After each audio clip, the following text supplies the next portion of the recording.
Hello everyone. तो इस video में हम समझने वाले हैं SN1 रिएक्शन क्या होती है। SN1 रिएक्शन का पूरा नाम होता है यूनिमोलिकुलर सब्स्टिट्यूशन रिएक्शन। ये रिएक्शन हमें हेलो अल्केन और हेलो एरीन ये जो चैप्टर है उसमें पढ़ने को मिलती है। तो इसलिए चलो समझते हैं ये रिएक्शन क्या होती है with the help of alkyl halide. SN1 reaction जो है वो एक 2 स्टेप रिएक्शन होती है। फर्स्ट स्टेप में लिविंग ग्रुप निकल जाता है और कार्बोकेटाइन का फॉर्मेशन होता है। इस केस में लिविंग ग्रुप जो है वो हेलोजन एटम है, तो हेलोजन निकलेगा और कार्बोकेटाइन का फॉर्मेशन होगा। ये सब फर्स्ट स्टेप में होता है। फर्स्ट स्टेप को स्लो स्टेप भी कहते हैं क्योंकि ये स्लो होती है, और इसको रेट डिटरमाइनिंग स्टेप भी कहा जाता है क्योंकि पूरे रिएक्शन का रेट जो है वो इस स्टेप पे डिपेंड करता है। और सेकेंड स्टेप जो है उसमें न्यूक्लियोफाइल का अटैक होता है और फिर हमें जो प्रोडक्ट मिलता है वो 2 प्रोडक्ट मिलते हैं और उस वजह से हम उसको रेसिमिक मिक्सचर कहते हैं। और रेसिमिक मिक्सचर क्यों कहते हैं? क्योंकि यहाँ पे जो प्रोडक्ट मिलता है वो 50-50% मिलता है। 50% इन्वर्जन वाला प्रोडक्ट रहेगा और 50% रिटेंशन वाला प्रोडक्ट रहेगा। इन्वर्जन मतलब configuration of the molecule is reversed, और रिटेंशन मतलब configuration of the molecule is remain same. So this was all about how SN1 reaction take place. अब हम पढ़ेंगे कुछ characteristics related to SN1 reaction. तो SN1 reaction में हमें इतना ही ध्यान में रखना है कि फर्स्ट स्टेप में लीविंग ग्रुप निकलेगा और कार्बोकेटाइन का फॉर्मेशन हो जाएगा और ये एक स्लो स्टेप है। और सेकेंड पॉइंट, उसमें न्यूक्लियोफाइल का अटैक होगा कार्बोकेटाइन पे और वो बॉन्ड फॉर्म हो जाएगा उनके बीच, और ये जो स्टेप होगी वो फास्ट स्टेप होगी। आप यही सिंपल इजी लैंग्वेज में याद कर सकते हैं। तो अब हम पढ़ते हैं कुछ characteristics related to SN1 reaction. तो पहली कैरेक्टरिस्टिक ये है कि rate is directly proportional to the concentration of alkyl halide, which means जितना ज़्यादा अल्काइल हैलाइड का कॉन्सेंट्रेशन रहेगा उतना ज़्यादा फास्ट उस रिएक्शन का रेट रहेगा। उसी में ही आता है कि rate is directly proportional to stability of carbocation. अब ये कार्बोकेटाइन कौन सा, जैसे ही X निकलेगा, X मतलब हेलोजन निकलेगा, तो वहाँ पे जो कार्बोकेटाइन बनेगा वो कितना ज़्यादा स्टेबल है उसके ऊपर डिपेंड करता है। अगर वो 3 डिग्री रहा तो वो ज़्यादा स्टेबल रहेगा, 2 डिग्री रहा तो वो थोड़ा उससे कम, और 1 डिग्री उससे कम। तो रेट उतना ही फास्ट रहेगा जितना कार्बोकेटाइन की स्टेबिलिटी रहेगी। और इस रिएक्शन की जो ऑर्डर है वो है 1 और मॉलिक्यूलरिटी भी 1, क्योंकि इस स्टेट में जो मॉलिक्यूल वहाँ पे प्रेजेंट है वो है अल्काइल हैलाइड, एंड वो एक ही मॉलिक्यूल उस पे प्रेजेंट है, इसलिए हम कहेंगे कि ये रिएक्शन जो है वो फर्स्ट ऑर्डर रिएक्शन है और उसकी मॉलिक्यूलरिटी भी 1 है। Let's do one simple question.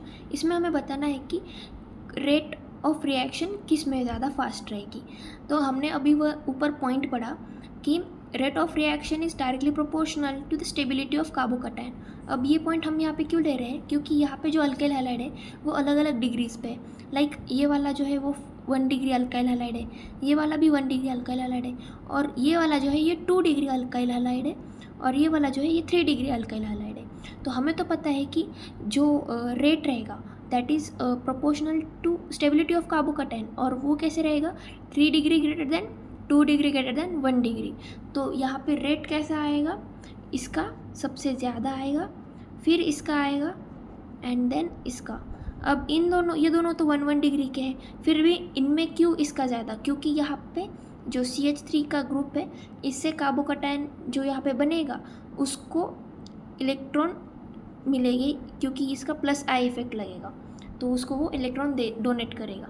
अब हम पढ़ते हैं another characteristic of SN1 reaction, जो कि rearrangement of carbocation is possible. अब वो कैसे, हम यहाँ पे देखते हैं। यहाँ पे हमें एक एग्जांपल में दिख रहा है कि अल्काइल हैलाइड प्रेजेंट है, तो इसकी हम आगे रिएक्शन करते हैं। यहाँ पे H2O जो है न्यूक्लियोफाइल की तरह काम करेगा। तो first step of SN1 reaction is leaving group निकल जाएगा, लिविंग ग्रुप निकल देते हैं और यहाँ पे कार्बोकेटाइन का फॉर्मेशन हो गया। अब ये जो कार्बोकेटाइन बना है ये 2 डिग्री कार्बोकेटाइन है, इसके बाजू वाली पोजीशन जो है ये 3 डिग्री है। तो यहाँ पे ऑफ कोर्स कार्बोकेटाइन ज़्यादा स्टेबल रहेगा। तो यहाँ पे क्या होगा, ये जो कार्बोकेटाइन है यहाँ से हाइड्रोजन है वो निकल जाएगा, इसको हाइड्राइड शिफ्ट कहते हैं। हाइड्रोजन यहाँ से निकल के यहाँ पे लग जाएगा और यहाँ पे कार्बोकैटायन इधर शिफ्ट हो जाएगा। तो कार्बोकैटायन हमने यहाँ पे शिफ्ट कर दिया और ये जो हाइड्रोजन है इधर हमने अटैच कर दिया। तो अब ये हो गया रीअरेंजमेंट, कार्बोकैटायन की रीअरेंजमेंट हो गई। अब हम न्यूक्लियोफाइल का अटैक कराते हैं। न्यूक्लियोफाइल का अटैक कैसे होगा, ये ऑक्सीजन, ये हाइड्रोजन, ये हाइड्रोजन, ऑक्सीजन के पास लोन पेयर है तो लोन पेयर अटैक करेगी इस पॉजिटिव चार्ज पे। अब लोन पेयर कैसे अटैक करेगी, ये यहाँ पे आ गया ऑक्सीजन, ये हाइड्रोजन और ये हाइड्रोजन। अब ऑक्सीजन के हो गए 3 बॉन्ड, ऑक्सीजन 3 बॉन्ड बनाता नहीं है तो एक बॉन्ड उसको निकाल देना पड़ेगा, तो यहाँ पे हाइड्रोजन रिमूव हो जाएगा। और ये बॉन्ड ही क्यों निकलेगा, OH वाला जो बॉन्ड होता है उसकी इलेक्ट्रोनेगेटिविटी जो डिफरेंस रहता है, इलेक्ट्रोनेगेटिव वाला डिफरेंस वो सबसे ज़्यादा रहता है, इसलिए वो बहुत वीक बॉन्ड रहता है और वो वीक बॉन्ड है इसलिए वो टूट जाएगा और यहाँ पे जो बचेगा वो रहेगा अल्कोहल। ये यहाँ पे OH आ जाएगा। ये इससे हमने क्या सीखा, ये यहाँ पे कार्बोकैटायन का हमने रीअरेंजमेंट भी किया और फिर न्यूक्लियोफाइल का अटैक कैसे होता है वो भी सीखा। और फिर यहाँ पे हमने ये भी जाना कि OH वाला बॉन्ड जो रहता है उसका इलेक्ट्रोनेगेटिविटी डिफरेंस जो होता है वो ज़्यादा होता है, इसकी वजह से ये बॉन्ड वीक रहता है, ये इसकी तो ये ऐसे निकल जाएगा और जो बचेगा वो दूसरा OH रहेगा और ये यहाँ पे अल्कोहल बन जाएगा। ऐसी SN1 रिएक्शन भी होती है, ऐसा ही वो जो सारा मैकेनिज्म होता है वो सब ऐसे कैरी आउट हो जाता है। Third characteristic of SN1 reaction is solvent जो हम यहाँ पे लेते हैं वो पोलर प्रोटिक सॉल्वेंट रहता है, मतलब पोलर प्रोटिक सॉल्वेंट जो है वो फेवर करता है SN1 रिएक्शन को। Fourth characteristic is rate of SN1 is independent of strength and concentration of nucleophile. अब ऐसा क्यों, हमने देखा जो फर्स्ट स्टेप है उसमें प्रेजेंट क्या है, अल्काइल हैलाइड, उस पर क्या हो रहा है, फर्स्ट स्टेप में जो लिविंग ग्रुप है वो निकल जा रहा है एंड वो लिविंग ग्रुप निकलने वाली जो स्टेप है वो है स्लो स्टेप, और स्लो स्टेप है इसलिए वो रेट डिटरमाइनिंग स्टेप है। तो पूरी रिएक्शन का रेट तो फर्स्ट स्टेप में ही है और न्यूक्लियोफाइल का अटैक जो है वो तो सेकेंड स्टेप में हो रहा है, पर वो स्टेप तो नहीं है हमारी रेट डिटरमाइनिंग स्टेप, इसलिए जो फर्स्ट स्टेप में जो मॉलिक्यूल प्रेजेंट है उस पर ही जो रेट है पूरी डिपेंड करती है। इस वजह से न्यूक्लियोफाइल हम कितना भी ले या कितना भी स्ट्रॉन्ग न्यूक्लियोफाइल भी ले तो उससे कुछ फ़र्क नहीं पड़ेगा, SN1 रिएक्शन का रेट जो है वो सिर्फ अल्काइल हैलाइड पे डिपेंड करेगा, अल्काइल हैलाइड के कॉन्सेंट्रेशन पे डिपेंड करेगा। अब हमें यहाँ पे पता चल गया कि न्यूक्लियोफाइल के ऊपर तो कुछ ऐसे डिपेंडेंसी वगैरह नहीं है। तो SN1 रिएक्शन में जो यूजुअली फेवर्ड न्यूक्लियोफाइल रहता है वो होता है वीक न्यूक्लियोफाइल, जैसे कि वाटर हो गया वो और अल्कोहल हो गया। अब वाटर एंड अल्कोहल जो है वो वीक न्यूक्लियोफाइल होते हैं और हमने पढ़ा लास्ट लेक्चर में कि वीक और स्ट्रॉन्ग न्यूक्लियोफाइल को कैसे कंपेयर करना है। कॉन्जुगेट वाला जो होता है वो स्ट्रॉन्ग होता है, न्यूट्रल वाला जो होता है वो वीक होता है। अब ये वीक न्यूक्लियोफाइल से भी हम डिटरमाइन कर सकते हैं कि रिएक्शन कौन सी होने वाली है। लाइक न्यूक्लियोफाइल पे भी डिपेंड करता है कि हम कैसे आइडेंटिफाई करेंगे। वीक न्यूक्लियोफाइल दिखा तो SN1 रिएक्शन, स्ट्रॉन्ग न्यूक्लियोफाइल दिखा तो SN2 रिएक्शन, जो कि हम अगले वीडियो में पढ़ेंगे। तो इतना ही याद रखें कि SN1 रिएक्शन जो है वो सिर्फ उसका जो रेट है वो सिर्फ अल्काइल हैलाइड पर डिपेंड करता है, न्यूक्लियोफाइल पे उसका कुछ भी लेना देना नहीं है। एंड जो हम वीक न्यूक्लियोफाइल जो है वो सिर्फ स्पेसिफिकली SN1 रिएक्शन के लिए ही यूज़ करते हैं। अब अनदर कैरेक्टरिस्टिक ये है कि अल्काइल हैलाइड जो है वो कौन सा फेवरेबल रहेगा SN1 रिएक्शन के लिए। तो हमें तो पता है कि कार्बोकैटायन की स्टेबिलिटी के ऊपर सब कुछ डिपेंड करता है। तो 3 डिग्री अगर अल्काइल हैलाइड रहा तो वो बहुत अच्छा रहेगा, SN1 रिएक्शन की रेट उतनी ज़्यादा फास्ट रहेगी और इजीली कैरी आउट हो जाएगा। तो 3 डिग्री के बाद 2 डिग्री और फिर 1 डिग्री। 1 डिग्री में ज़्यादा SN1 रिएक्शन होती नहीं है, 3 और 2 डिग्री के बीच में ही ज़्यादातर होती है।